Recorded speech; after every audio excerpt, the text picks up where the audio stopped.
नवनिर्वाचित वार्ड सदस्यों ने विभिन्न मांगों को लेकर माले विधायक अजित कुशवाहा को दिया ज्ञापन।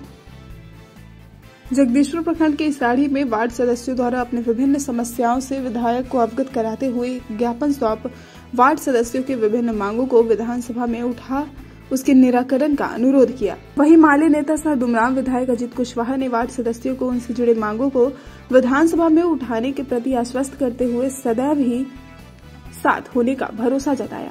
वहीं वार्ड सदस्यों ने बताया कि हमारी मुख्य मांगों में वार्ड सदस्यों का मानदेय बढ़ाने, वार्ड क्रियान्वयन समिति का खाता जल्द खोलने, नल जल योजना को नए वार्डों को शीघ्र सौंपने, जातीय आवासीय आय प्रमाण पत्र बनाने में हो रहे अनियमितता को दूर करना है।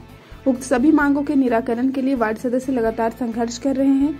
इस मौके पर आयशा सह माले नेता कमलेश यादव, वार्ड सदस्य चंदन सिंह, संजय कुमार सिंह, हरिशंकर सिंह, ओम प्रकाश पाल, प्रभात कुमार, दिनेश कुमार, पप्पू कुमार, राहुल कुमार समेत अन्य उपस्थित रहे।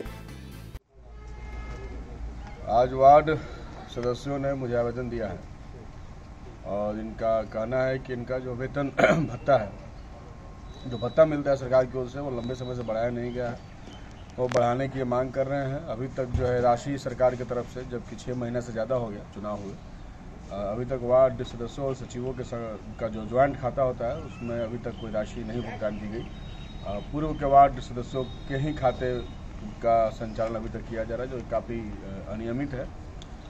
हम लोगों ने इनको वादा दिलाया है कि आपका ये सवाल जो है वेतन बढ़ाने का हम विधानसभा में उठाएंगे। हमने तो ये भी मांग किया है कि वार्ड सदस्यों सहित सभी जनप्रतिनिधियों को सरकार पेंशन की व्यवस्था करे, तो हम पेंशन की मांग भी विधानसभा में कर रहे हैं और आपका वेतन भत्ता बढ़े, इसकी मांग भी हम लोग विधानसभा में उठाएंगे। इसके लिए हम अपने सभी वार्ड भाइयों को आश्वस्त करते हैं।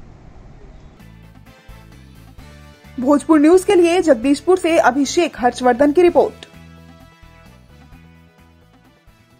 इस खबर को अगर YouTube पर देख रहे हैं तो चैनल को सब्सक्राइब कर घंटी को दबाइए। Facebook पर देख रहे हैं तो पेज को फॉलो, लाइक और वीडियो को शेयर कीजिए। और भोजपुर जिले के तमाम खबरों को सबसे पहले अपने फोन पर पाने के लिए प्ले स्टोर से भोजपुर न्यूज ऐप को इंस्टॉल कीजिए।